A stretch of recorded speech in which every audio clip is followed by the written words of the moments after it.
Bismillahirrahmanirrahim. Assalamualaikum warahmatullahi wabarakatuh. Innal hamdalillah nahmaduhu wa nasta'inuhu wa nastahdihi wa nastaghfiruhu wa natubu ilaih. Wa na'udzu billahi min shururi anfusina wa sayyiati a'malina. Man yahdihillahu fala mudilla lahu ومن يضلله فلا هادي له أشهد أن لا إله إلا الله وحده لا شريك له وأشهد أن محمدا عبده ورسوله صلى الله عليه وسلم وعلى آله وصحبه ومن تبعهم بإحسان إلى يوم الدين وبعد. قال الله تبارك وتعالى: يا أيها الذين آمنوا اتقوا الله حق تقاته ولا تموتن إلا وأنتم مسلمون فيا عباد الله اتقوا الله حق تقوى وإياكم محدثات الأمور فإن كل محدثة بدعة وكل بدعة ضلالة وكل ضلالة في النار والعياذ بالله. Ma'asyiral ikhwan wal akhwat, a'azzakumullah. Alhamdulillah atas nikmat dan karunia dari Allah Subhanahu wa taala. Semoga Allah tambahkan pada diri kita semua ilmu yang bermanfaat, yang dengannya kita dapat mengangkat kejahilan dari diri kita dan orang-orang yang berada di sekitar kita. Kembali kita mengkaji kitab Asru Qawaid fi Tazkiyatin Nafs, 10 kaedah di dalam pensucian jiwa. Dan alhamdulillah pada kesempatan ini kita akan mengkaji 2 kaedah yang terakhir, yaitu kaedah yang ke-9 dan kaedah yang ke-10. Adapun kaedah yang ke-9, Syekh Abdul Razak bin Abdul Muhsin Al-Badr hafizahullahu ta'ala, beliau mengatakan al-qa'idatut tasi'ah, kaedah yang ke-9, al-hazru minal ujabi wal-ightiraru bin nafsi. Hendaknya kita berhati-hati dari namanya ujub. Ujub ini adalah sebuah penyakit yang wajib kita waspadai, yang kita harus takut terjatuh ke dalam penyakit ujub. Hendaknya setiap kita berhati-hati, hendaknya setiap kita memperhatikan penyakit ini yang disebut dengan ujub. Apa itu ujub? Ujub dalam bahasa kita terkadang disebut dengan angkuh. Ujub di dalam bahasa kita terkadang disebut dengan sombong, dan juga terkadang diartikan dengan besar kepala, dan terkadang ujub ini diartikan dengan berbangga diri. Dan tentunya ujub ini adalah penyakit yang harus kita waspadai. Dan begitu pula yang harus kita waspadai juga adalah tertipu dengan diri kita sendiri, merasa paling unggul daripada orang lain, merasa paling benar pendapatnya, merasa paling berperan dalam melakukan suatu kegiatan, merasa paling berjasa, merasa yang paling banyak amalnya daripada orang lain. Maka pada hakikatnya orang yang demikian adalah orang yang tertipu dengan amalnya. Maka dalam tazkiyatun nafs, pensucian jiwa, kaedah yang ke-9 ini, hendaknya setiap kaum muslimin, setiap kita berhati-hati, mewaspadai diri kita dari penyakit ujub dan tertipu dari diri kita sendiri.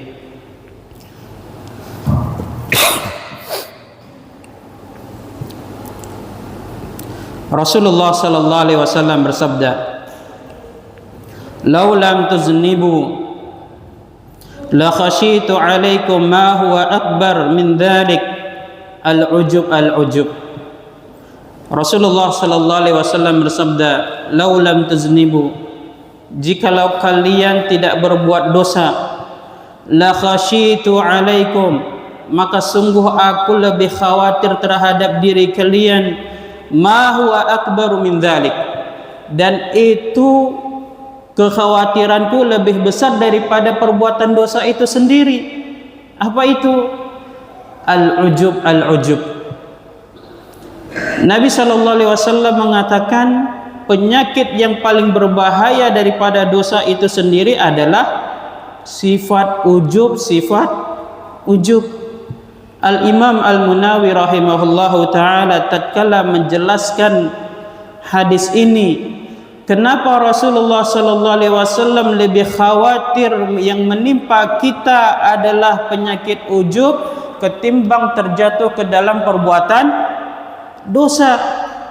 Ternyata jawabannya adalah li'anna al-'asi ya'tarifu bi naqsihi faturja lahu taubah.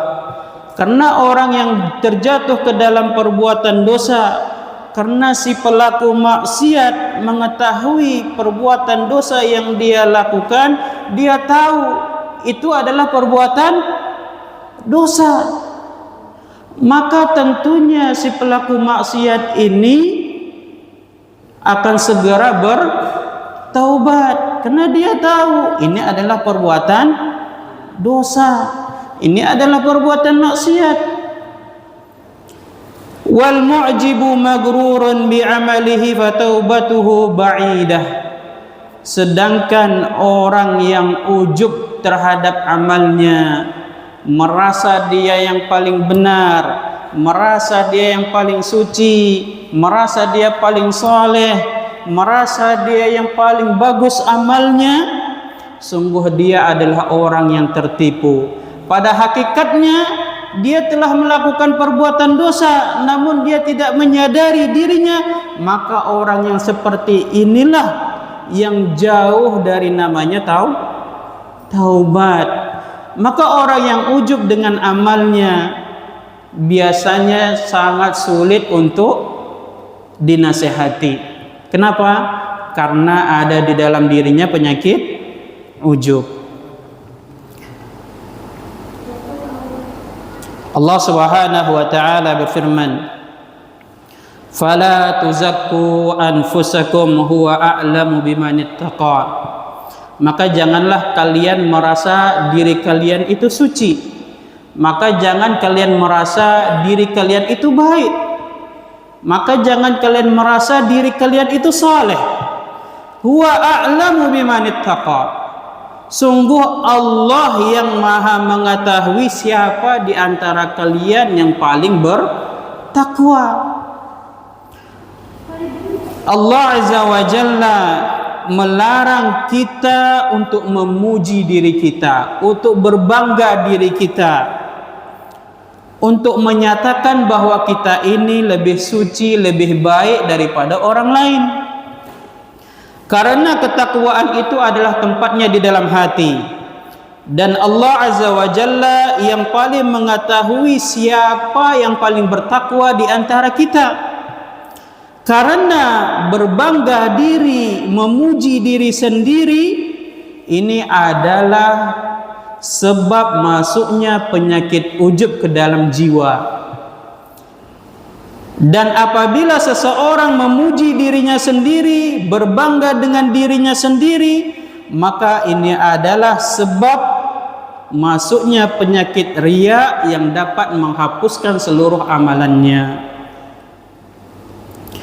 Wal mu'minu mahma ijtahada fi fi'li salihat wajtinabil muharramat fa innahu la yazalu muqassiran wa zaliman li nafsihi. Seorang mukmin walau bagaimanapun dia bersungguh-sungguh di dalam beramal saleh, menjauhi perkara-perkara yang haram, maka tentunya seorang mukmin itu selalu memiliki sisi kekurangan, dan dia pun selalu dalam kondisi menzalimi dirinya sendiri. Makanya tatkala kita salat, ikhwan dan akhwat, selesai kita salat, kita ucapkan assalamualaikum warahmatullahi wabarakatuh. Apa zikir yang pertama kita ucapkan? Astaghfirullah, astaghfirullah, astaghfirullah. Betul tidak? Kenapa? Karena tatkala kita mengerjakan suatu ibadah tersebut ada sisi kekurangannya, makanya kita meminta ampun kepada Allah Subhanahu wa taala. Manakala mungkin tatkala kita salat tadi masuk penyakit riya, manakala tatkala salat tadi timbul penyakit ujub, manakala tatkala salat tadi tidak khusyuk, maka kita istighfar, mengakui akan kekurangan diri kita. Maka lihatlah Abu Bakar As-Siddiq radhiyallahu anhu.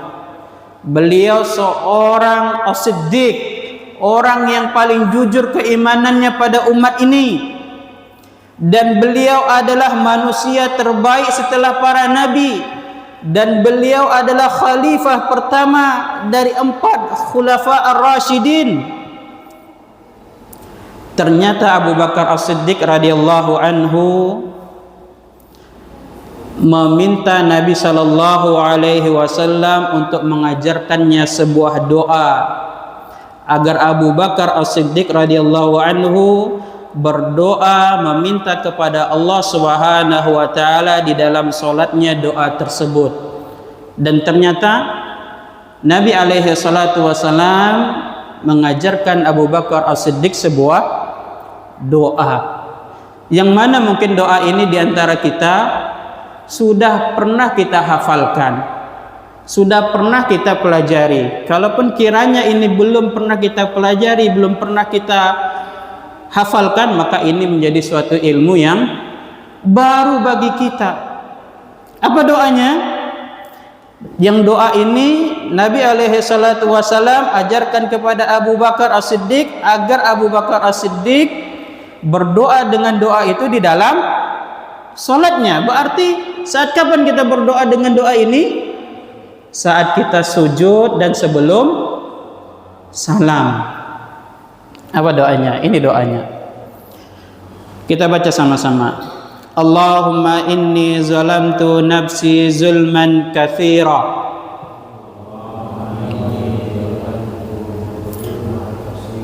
Allahumma inni zalamtu nafsi zulman katsiran.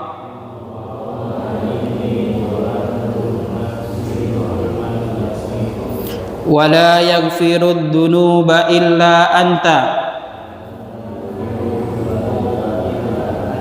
فاغفر لي مغفرة من عندك وارحمني إنك أنت الغفور الرحيم Allahumma inni zalamtu nafsi zulman katsiran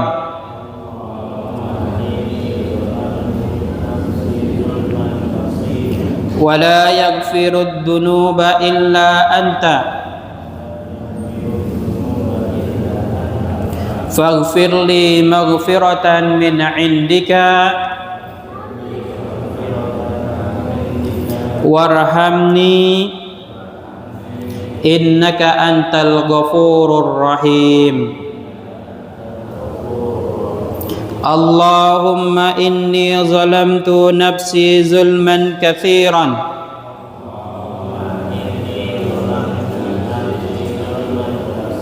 wa la yaghfiru dzunuba illa anta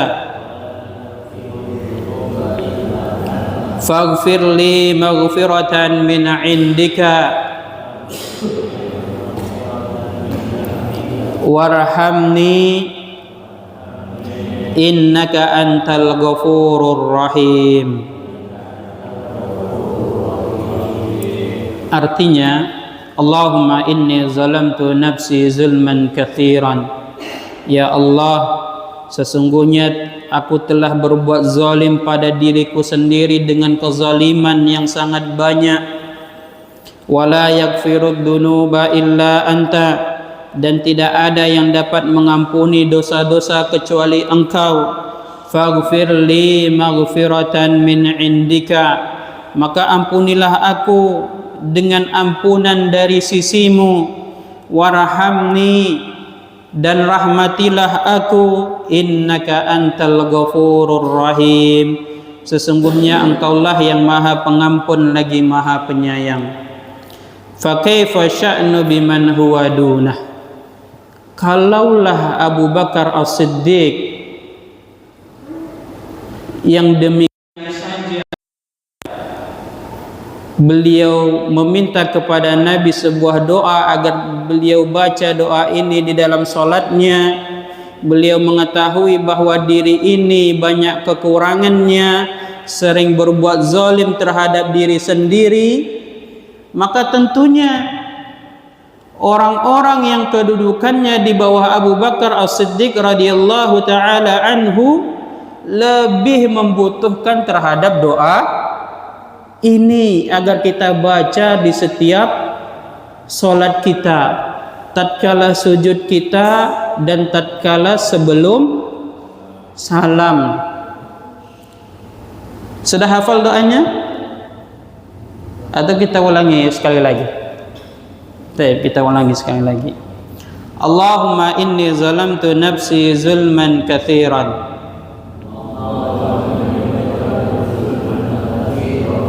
wa la yaghfiru dzunuba illa anta wa la yaghfiru dzunuba illa anta faghfir li maghfiratan min indika warhamni innaka antal ghafurur rahim. Baik, kita lanjutkan kajian kita. Wa indama sa'alat ummul mu'minina Aisyah radhiyallahu anha an qawlihi ta'ala walladzina yu'tuna ma ataw wa qulubuhum wajilatun annahum ila rabbihim raji'un. Dan tatkala ummul mu'minin Aisyah radhiyallahu anha bertanya kepada Nabi alaihi salatu wassalam tentang firman Allah Subhanahu wa taala, walladzina yu'tuna ma ataw wa qulubuhum wajilah, dan adapun orang-orang yang telah diberikan apa yang telah diberikan kepada mereka, wa qulubuhum wajilah, dan hati-hati mereka dipenuhi dengan rasa takut, annahum ila rabbihim raji'un, bahwa mereka akan kembali kepada Rabb mereka.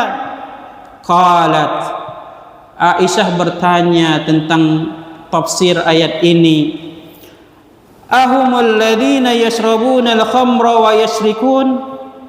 Wahai Rasulullah, apakah yang dimaksud ayat ini hati-hati mereka merasa takut akan kembali kepada Rabb mereka? Mereka adalah yang minum khamar dan mereka adalah orang yang mencuri.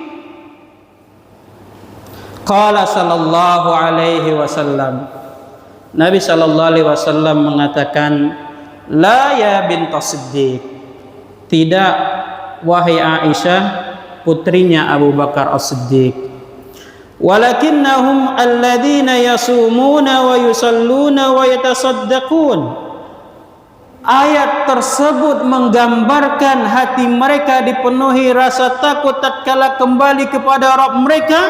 Mereka adalah orang yang berpuasa, mereka adalah orang yang salat, mereka adalah orang yang bersedekah. Wa hum yakhafuna an la tuqbala minhum, mereka itu khawatir, takut kalau amalan mereka tidak diterima oleh Allah Subhanahu wa taala. Allahu akbar. Ternyata di sini ma'asyiral ikhwan dan akhwat a'azzakumullah, letihnya kita di dalam berpuasa, letihnya kita di dalam salat, letihnya kita di dalam bersedekah, lebih letih lagi di dalam menjaga pahala-pahala ibadah-ibadah tersebut. Kenapa? Karena tatkala kita beribadah, tentunya kita berharap ibadah itu diterima. Kalau tidak diterima bagaimana? Makanya merasa khawatir kalau ibadah kita itu tidak diterima. Ternyata ayat ini menggambarkan kekhawatiran orang-orang yang beribadah kalau kiranya ibadah mereka tidak diterima. Makanya kita lihat Khalilullah Ibrahim alaihissalam dan anaknya Ismail alaihissalam tatkala membangun Ka'bah atas perintah Allah Subhanahu wa taala, dan tatkala membangun Ka'bah mereka berdoa kepada Allah Subhanahu wa taala. Apa doa mereka? Rabbana taqabbal minna innaka antas samiul alim.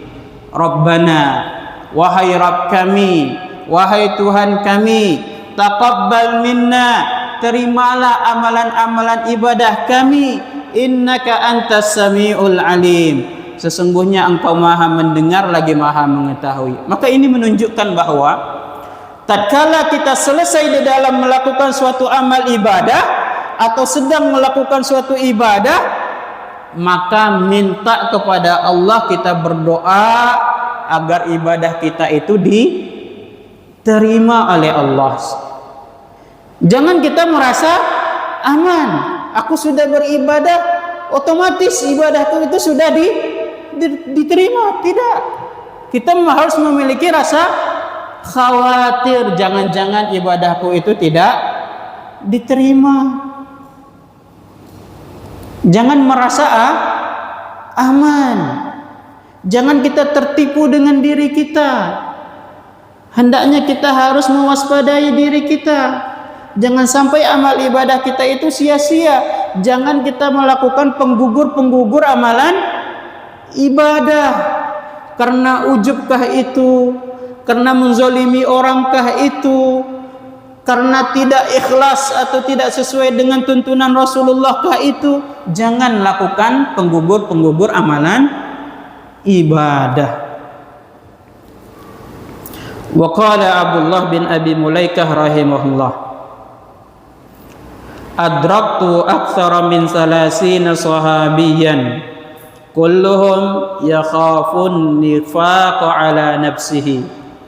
Abdullah bin Abi Mulaikah rahimahullahu ta'ala, beliau berkata, aku telah berjumpa lebih dari 30 para sahabat, seluruhnya takut ada kemunafikan di dalam diri mereka.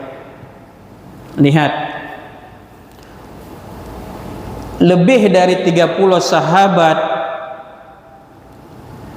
Abdullah bin Abi Mulaikah bertemu dengan mereka, ternyata seluruhnya takut kalau kemunafikan itu ada di dalam diri mereka. Berarti ini menunjukkan bahwa Abdullah bin Abi Mulaikah adalah seorang tabi'in.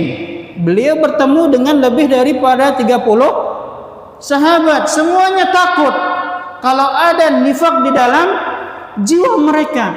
Maka kita lihat, apa itu nifak? Nifak ini menampakkan keislaman dan kebaikan, menyembunyikan kekufuran dan kejahatan. Kalau itu mata uang, di sisi lain berbeda, di sisi lain berbeda.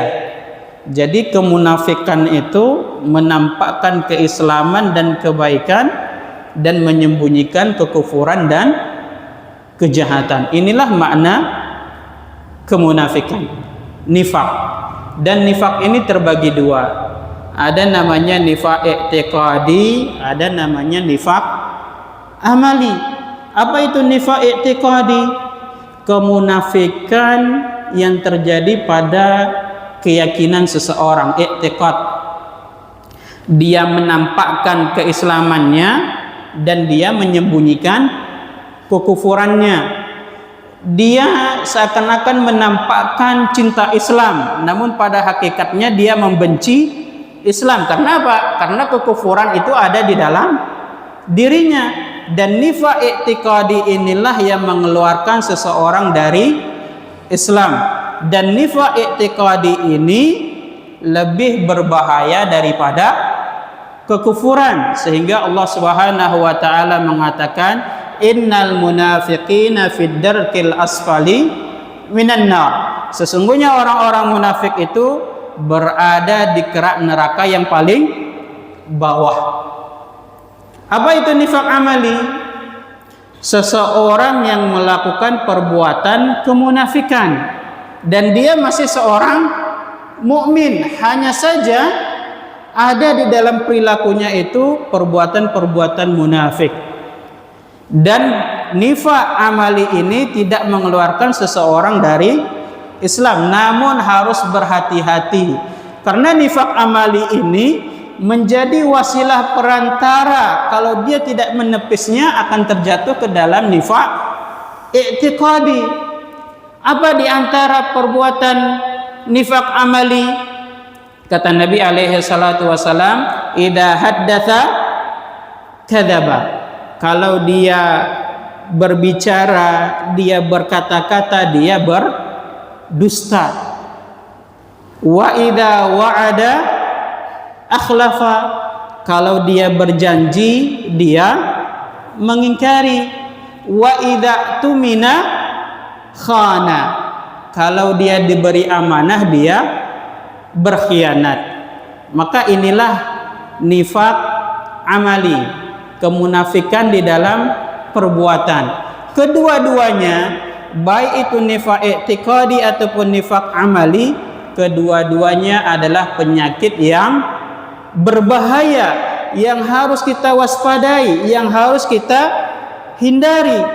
Oleh karenanya Abdullah bin Abi Mulaikah rahimahullahu ta'ala telah berjumpa lebih dari 30 para sahabat.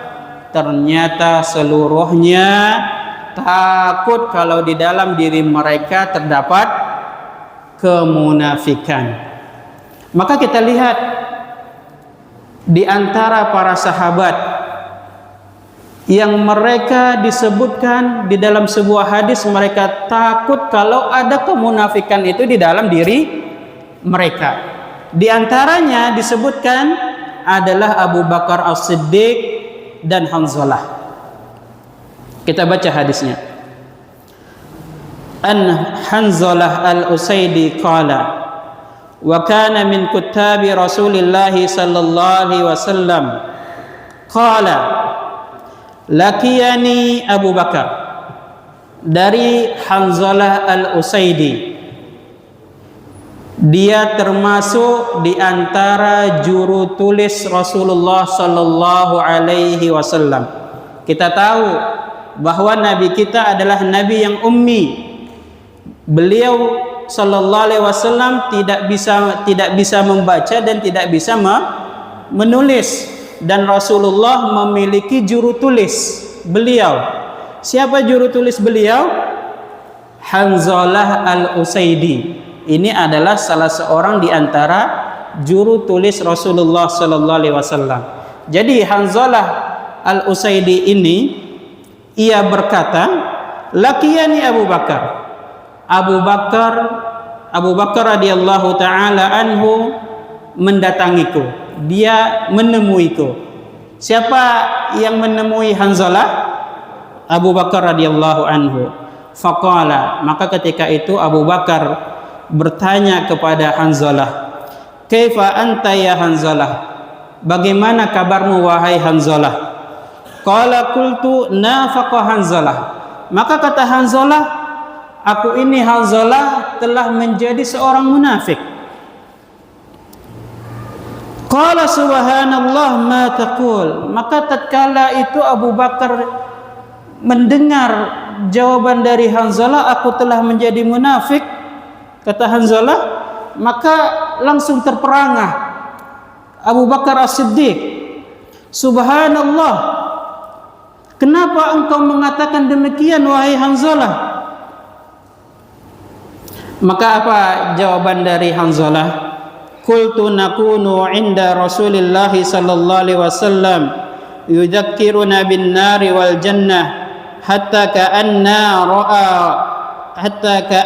ra'ya 'ain fa idza kharajna min 'indi Rasulillah sallallahu alaihi wasallam 'afasna al azwaja wal aulada wad da'iat fa nasina katsiran. Maka Hanzalah radhiyallahu anhu menjawab pertanyaan Abu Bakar, kenapa engkau mengatakan demikian bahwa dirimu itu ada kemunafikan? Maka kata Hanzalah, wahai Abu Bakar, tatkala kita bersama Rasulullah di sisinya, tatkala kita bermajlis bersama Rasulullah sallallahu alaihi wasallam dan Rasulullah mengingatkan kita tentang neraka, tentang surga, maka seakan-akan di pelupuk mata kita surga dan neraka itu ada di hadapan kita. Namun tatkala kita keluar pergi dari sisi Rasulullah, kita keluar dari majelisnya dan kita bergaul dengan anak istri kita, kita bercandaria dengan keluarga kita, kita mengurusi pekerjaan kita, kita mengurusi kesibukan-kesibukan kita, maka kita lupa semuanya. Betul tidak? Kalau kita di majelis ilmu diingatkan tentang surga, diingatkan tentang neraka, diingatkan tentang menambah keimanan, maka teringat oleh kita semua tentang urusan akhirat. Akan tetapi kalau kita jauh dari majelis ilmu, kita pulang ketemu keluarga, kita tersibukkan dengan urusan dunia. Maka apa kata Abu Bakar radhiyallahu anhu mendengar jawaban dari Hanzalah? Fa wallah inna lanalqa misla hadza.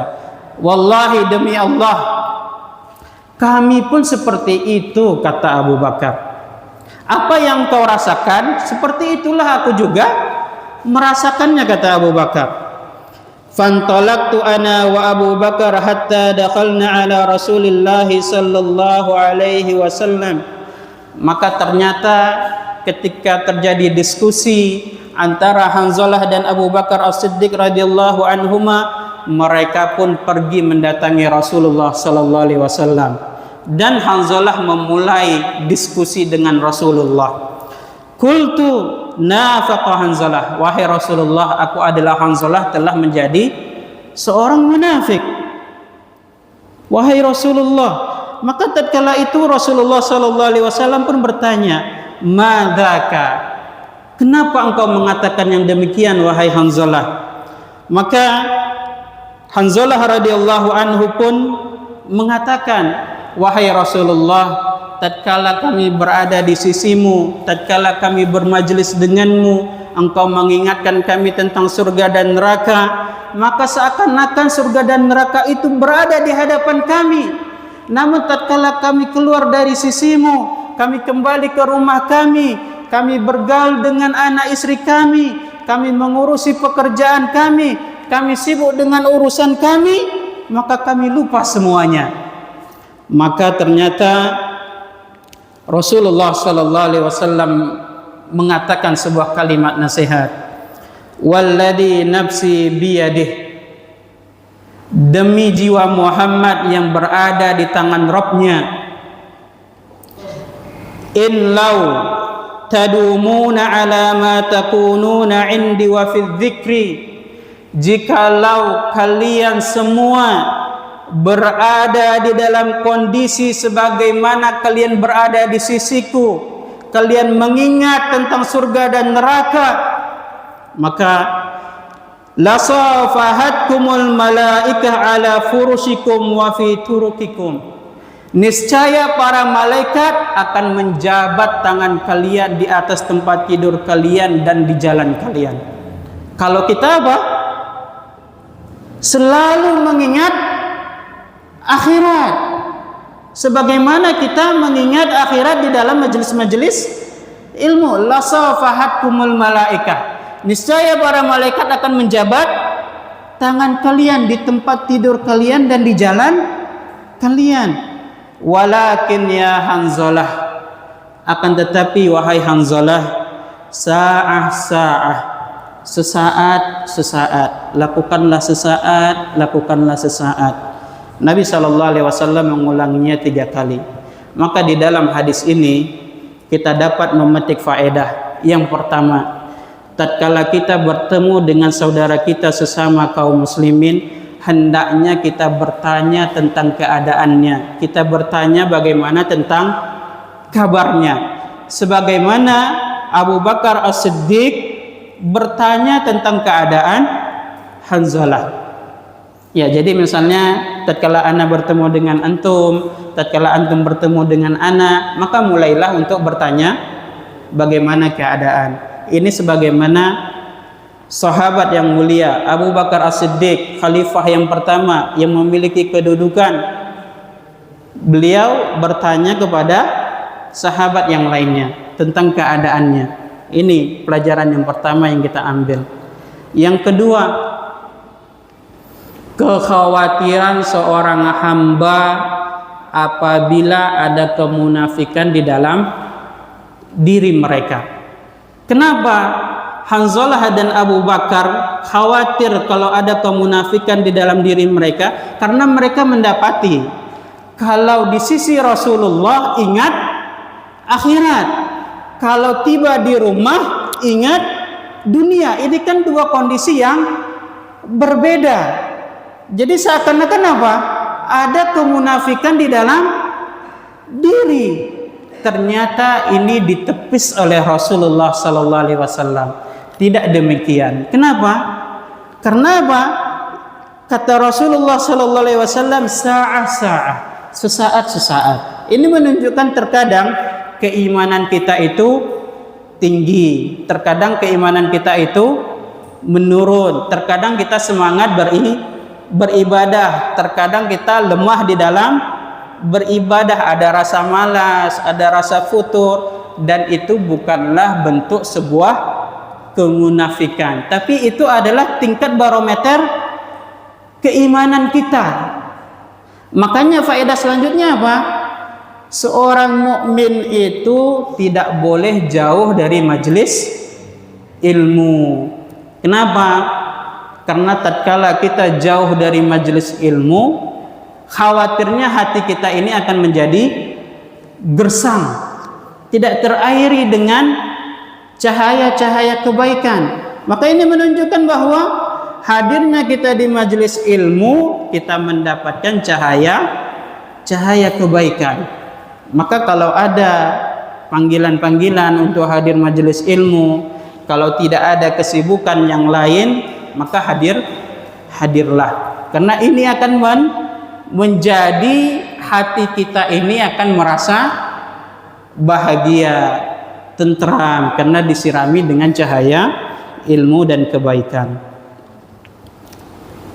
Maka ini menunjukkan bahwa para sahabat radhiyallahu taala anhum khawatir kalau di dalam mereka itu ada, di dalam diri mereka itu ada kemunafikan. Kalaulah para sahabat saja demikian, maka tentunya kita ini harus bagaimana? Harus mewaspadai diri kita kalau ada kemunafikan di dalam diri kita. Makanya Al-Hasan Al-Basri rahimahullahu taala beliau berkata, al-mu'minu jama'a ihsanan wa syafaqatan. Seorang mukmin, seorang yang beriman kepada Allah Subhanahu wa taala dan Rasulnya, hari akhir, beriman kepada kitab-kitabnya, beriman kepada Rasulnya, beriman kepada malaikatnya. Seorang mukmin itu jama'a ihsanan wa syafaqatan. Seorang mukmin adalah seorang mukmin yang mengumpulkan sikap berbuat baik dan sikap khawatir. Jadi kita seorang mukmin hendaknya selalu kita berbuat kebajikan, berbuat kebaikan. Namun ada satu sisi yang harus kita khawatirkan. Apa itu? Khawatir kalau kebaikan-kebaikan kita, khawatir kebajikan-kebajikan kita itu tidak diterima oleh Allah Subhanahu wa taala. Ini dia seorang mukmin. Dia beramal dan khawatir kalau amalnya itu tidak diterima. Dia tidak merasa aman. Makanya Pak, seorang mukmin itu selalu berada di atas kebaikan-kebaikan. Kenapa? Karena dia selalu khawatir kalau amalnya ini tidak diterima. Makanya dia harus bersikap memiliki mawas diri.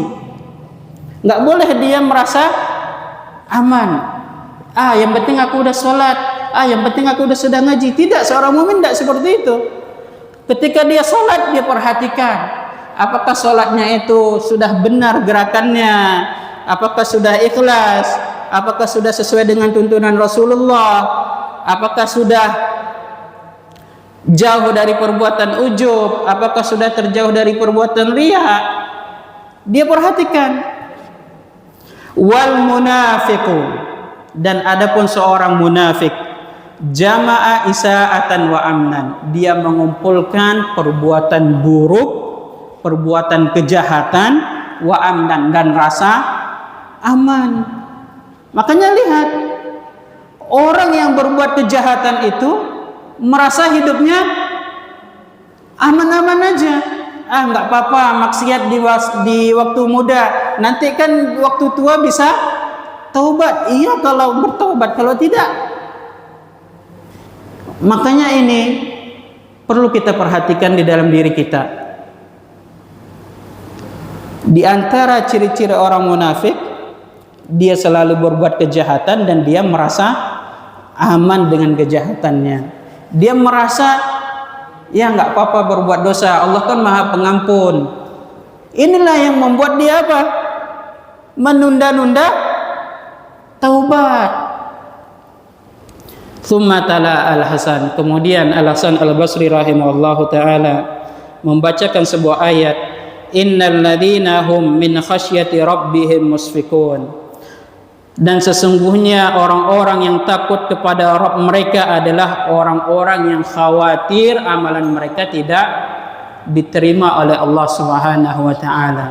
Maka ini menunjukkan bahwa orang-orang yang takut kepada Allah adalah orang-orang yang berbuat kebajikan, orang-orang yang berbuat ihsan. Namun mereka khawatir kalau amal ibadah mereka tidak diterima oleh Allah Subhanahu wa taala. Maka di antara doa yang hendaknya kita perbanyak meminta kepada Allah adalah di antaranya Rabbana taqabbal minna innaka antas samiul alim. Ya Allah, terimalah amalan ibadah kami, sesungguhnya Engkau Maha mendengar lagi Maha mengetahui. Begitu pula doa yang diajarkan oleh Nabi sallallahu alaihi wasallam kepada Abu Bakar As-Siddiq radhiyallahu anhu. Tatkala Abu Bakar As-Siddiq meminta kepada Nabi sallallahu alaihi wasallam untuk mengajarkannya sebuah doa agar dia baca di dalam salatnya. Apa itu doanya?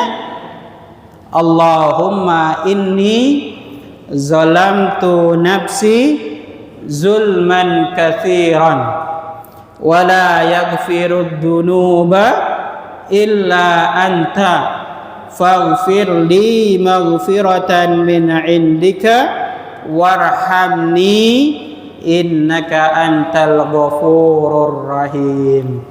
Ya Allah, sesungguhnya aku telah berbuat kezaliman yang banyak terhadap diriku.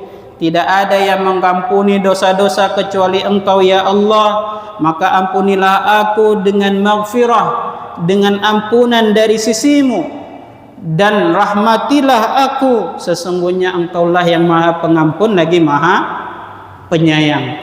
Maka di sini kita lihat Nabi alaihi salatu wasallam mengatakan maghfirah, artinya ampunan. Para ulama mengatakan tatkala seseorang berdoa kepada Allah meminta ampunan, maknanya ada dua. Yang pertama, semoga Allah tutupi dosa-dosa yang pernah kita lakukan. Ini makna pertama. Makna yang kedua, semoga Allah tidak menghukumi kita atas dosa-dosa yang pernah kita lakukan. Maka ini tidak main-main ketika kita berdoa, kita minta ampun kepada Allah. Kita ini adalah hamba yang banyak sisi kekurangannya, dan kita ini adalah hamba yang selalu berbuat zalim terhadap diri kita sendiri. Maka kita lihat, tatkala kita selesai salat, kita mengucapkan salam, Assalamualaikum warahmatullahi, Assalamualaikum warahmatullahi. Apa yang pertama sekali kita ucapkan zikir setelah salat? Istighfar, minta ampun kepada Allah. Kita akui bahwa kita ini adalah hamba yang penuh dengan dosa, kesalahan. Maka sehebat apapun kita beramal soleh, sehebat apapun kita berupaya untuk menghindari perbuatan haram, kita ini adalah orang yang penuh dengan kekurangan dan orang yang menzalimi diri kita sendiri. Makanya kita berdoa dengan doa yang diajarkan oleh Nabi SAW kepada Abu Bakar As-Siddiq. Kita baca doa ini di dalam salat kita dan sebelum salam. Allahumma inni zalamtu nafsi zulman katsira wa la yaghfiru dzunuba illa anta faghfirli maghfiratan min indik warhamni innaka antal ghafurur rahim. Baik, demikian insyaallah taala kita akan lanjutkan kajian kita tentang kaidah yang ke-10 dalam pensucian jiwa. Subhanakallahumma bihamdika asyhadu an la ilaha illa anta astaghfiruka wa atubu ilaik. Assalamualaikum warahmatullahi wabarakatuh.